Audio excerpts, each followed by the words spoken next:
bank reconciliation with bank error. So last time ang ginawa natin bank reconciliation with book error. Yun naman, bank reconciliation pa din, pero with bank error. In reconciling the cash balance on December 31 with that shown in the bank statement, some company provided the following information. Ang gagawin natin, prepare the bank reconciliation statement for the month of December 2020. So, ang gagawin natin, kagaya ng ginawa natin dun sa bank reconciliation with book error, iisa-isahin natin yung bawat line item kung siya ba ay reconciling item ni bank or reconciling item ni book. Balance per bank statement. So, ito ay gagamitin natin for bank reconciliation sa side ni bank. Balance per book. Ito ay book. Outstanding checks. Ito ay bank. Deposit in transit, bank. Service charge, 10,000. Yan ay book. Debit memo. Yan yung bank service charge kung tawagin. Proceeds of bank loan, December 1. Discounted for 6 months at 12%, not recorded on some companies' books. So, ito ay example ng credit memo. Proceeds of bank loan. Na-credit sa bank account ni Sam pero hindi pa yan nare-record. So, credit memo yan. Yan ay reconciling item ni book. Customer check charged by bank for absence of counter signature. Ito ay debit memo naman. And yan ay book. Deposit of 100,000 incorrectly recorded by bank as 10,000. Kaninong reconciling item to? Ito ay reconciling item ni bank. Nagkamali si bank. Yung 100,000 incorrectly recorded by bank as 10,000. So, ito ay example ng bank error. Reconciling item ni bank. And kapag may bank error, again, kagaya ng ginawa natin dun sa bank reconciliation with book error, gagawin din natin sa bank reconciliation with bank error yung pag-segregate, kumbaga dun sa mga error. Kasi ang error, pwede siyang plus. Kapag gumawa tayo ng bank reconciliation, pwede rin siyang minus. So, kapag error, lagay natin dito sa ating separate note. Gagawin din natin yung tinatawag nating entry made,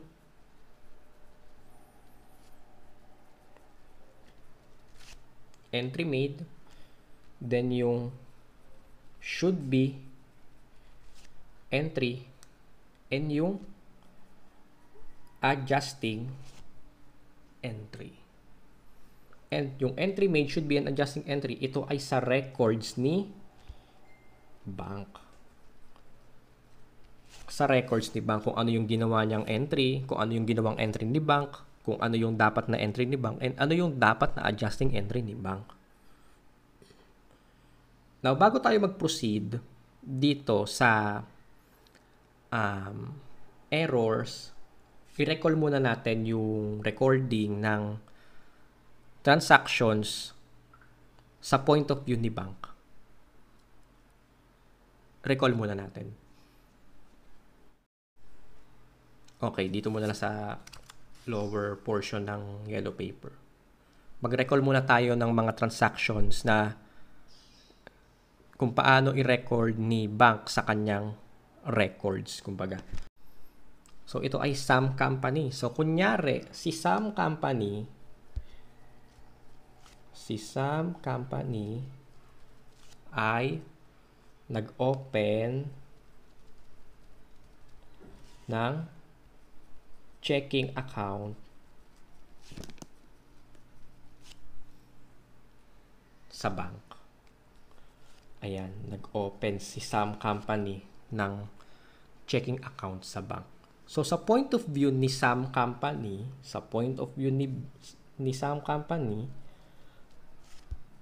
books of Sam, sa point of view niya, ang recording niya ay debit, cash in bank,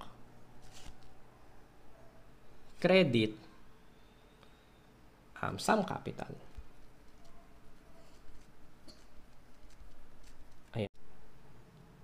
So, ito ay theoretical transactions lang. No? So, kapag nag-open si Sam Company ng checking account sa bangko, sa records ni Sam, ang magiging entry niya would be debit, cash in bank, credit, Sam Capital na 100,000 pesos. Kunyari, 100,000 pesos yung initial amount ng dineposit niya sa bangko para makapag-open ng account. And sa point of view naman ni bangko, sa records naman ni bangko, ang magiging entry niya to record yung pag-open ng checking account ni Sam, debit, cash, credit, gagamit tayo ng account na checking account Sam Company na 100,000 pesos. Debit, cash, credit, checking account Sam Company. So, sa point of view ni bangko, ang checking account Sam Company ay liability account. Kasi kapag tayo ay nag-deposit ng pera sa bangko, legally, merong relationship between the depositor and the bank.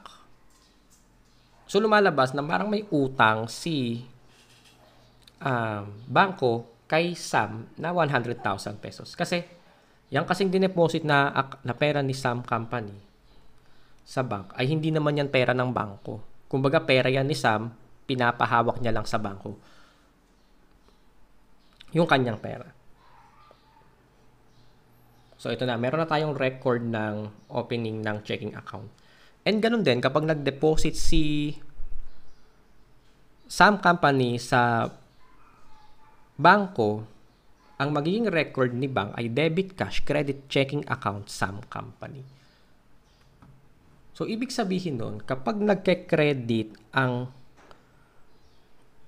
checking account Sam Company, kapag nakikredit yan sa side ni bank, ibig sabihin, nadadagdagan ang pera ni Sam Company sa bangko. Next. Kunyari, ito sige, ilagay na rin natin. Kunyari, merong collection from customer.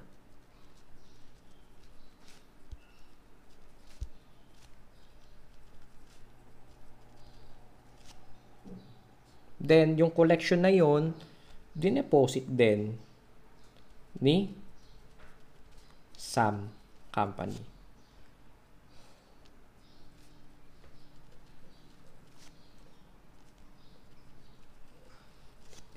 Ayan, so another transaction. Kanina, opening ng bank account. Ngayon naman, may collection from customer si Sam Company, and then yung amount na nakolekta niya, dineposit niya rin agad sa bangko. Kumbaga, pagkabigay ng customer sa kanya ng pera, dineposit niya na agad sa kanyang bank account. So, to record yung collection sa point of view ni Sam, sa record ni Sam, debit, cash in bank, credit, accounts receivable. Let's say, ang amount ay 50,000. Cash in bank kasi dineposit niya sa bangko. Now, sa point of view naman ni bangko, sa records naman ni bangko, ang magiging entry niya would be debit, cash, credit, checking, account, Sam Company na 50,000 pesos. Kasi nag-deposit si Sam sa kanyang bank account. So again, kapag nagke-credit ang checking account Sam Company, Ibig sabihin, nadadagdagan ang pera ni Sam Company sa bangko. Ngayon, bakit natin pinapakita itong mga entry na to? Kasi gagamitin natin yan dito sa ating ginagawa na bank reconciliation with bank error. Okay, last example. Paano naman kapag merong issuance ng cheque? So, kunyari si Sam Company, nag-issue siya ng cheque in payment of accounts payable. Ayan. Now, sa point of view ni Sam Company, ang magiging entry niya dyan, debit, accounts payable, credit, cash in bank. Let's say, ang amount ng accounts payable na binayaran ay 25,000. And, sa point of view naman ni bangko, kapag itong cheque na ginawa ni Sam Company ay pinaresent na for payment ng kanyang vendor, ang magiging entry naman ni bangko, debit, checking account, Sam Company, credit, cash na 25,000 pesos. Okay, ginamit natin again yung account na checking account Sam Company dito sa illustration purposes kasi para mas ma-facilitate natin yung discussion ng bank reconciliation with bank error. So, ibig sabihin lang nun, again, kapag nagke-credit ang checking account Sam Company sa side ni bangko, nadadagdagan ang pera ni depositor. Kapag naman nade-debit ang account na checking account Sam Company sa point of view ni bangko, ibig sabihin nababawasan ang pera ni depositor. Ngayon, balikan natin yung error na ginawa ni bangko. Deposit of 100,000 incorrectly recorded by bank as 10,000. Okay, lagay natin yung entry made should be and adjusting entry na dapat gawin ni bangko. Ang entry made ni bangko, debit cash. Nung na-record niya yung deposit na to, ang ginawa niya, debit cash, 10,000 pesos. Credit, checking account, CA na lang para mabilis tayo. Sam Company, 10,000. Pero dapat kasi, ang ni-record niya, 100,000. So, dapat ang naging entry ni bangko dito, debit cash, credit, checking account, Sam Company, 100,000 pesos. Ayan. Dapat ganito yung naging entry ni bangko. Ngayon, ano yung magiging adjusting entry? Ano yung magiging adjusting entry ni bangko? So, dapat magkakaroon siya ng adjusting entry. Debit cash. Kasi kulang yung kanyang ni-record eh. Kulang ng 90,000. Credit, checking account, Sam Company, 90,000 pesos. So, ayan. Gagamitin kasi natin ito mamaya, itong adjusting entry section sa paggawa ng bank reconciliation statement. Next, check of Sam Company charged by bank against Sam account, 150,000. So, yung cheque ni Sam Company na ibawas sa account ni Sam. So, ano ang nangyari kapag nilagay natin dito sa ating entry made should be at adjusting entry? Check of Sam Company charged by bank against Sam. So, ang ginawa ng bangko, debit, checking account, Sam Company. Kasi chinarge niya sa account ni Sam, 150,000 pesos. Credit, cash, 150,000 pesos. Pero ano dapat yung entry ni bangko? dapat ang entry niya, debit, checking account, SIM company, kasi checking ni SIM company yan. Credit cash, 150,000. Now, ano yung adjusting entry?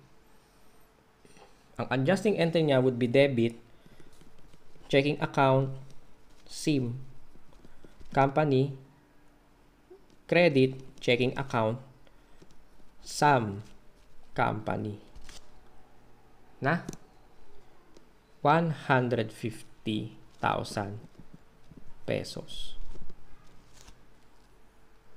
Ayan, eto yun. And ito, so ito ay bank error din to. Bank. Tapos error din. Next. Customer's note collected by bank in favor of some company. So ito ay credit memo. Credit memo, ito ay book. Erroneous debit memo of December 28 to charge some account with settlement of bank loan. 200,000 pesos. So, nangyari sa line item na to, nagkaroon ng erroneous debit memo. Ibig sabihin, binawasan yung account ni Sam for the settlement of bank loan, which is 200,000. Pero, since yan ay erroneous debit memo, dapat walang charging or walang kaltas na 200,000 na nangyari dun sa account ni Sam Company. So, kapag inanalyze natin yan through entry made should be an adjusting entry, ang naging entry ni Bangko dito sa line item na to, debit, checking account, Sam Company, 200,000. Kasi binawasan niya. Credit, gamit na lang tayo ng account na bank loan receivable. 200,000. Pero kasi, ito ay erroneous debit memo. So, dapat, ang should be entry dito ay wala. No journal entry required sa point of view ni Bangko. Kasi nagkamali lang siya ng entry. Dapat wala itong transaction.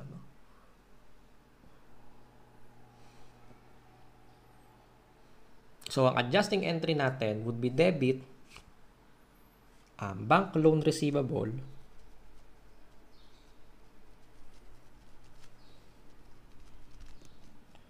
credit checking account, Sam Company, 200,000 pesos.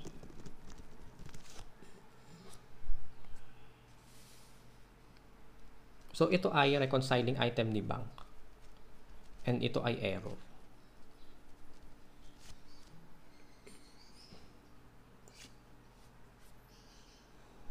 Next. Deposit of SIM company credited to some account. 300,000. So, ito ay reconciling item ni bank. And ito ay error. Nagkamali si Bangko. Kasi yung deposit ni SIM, kiniredit sa SAM account.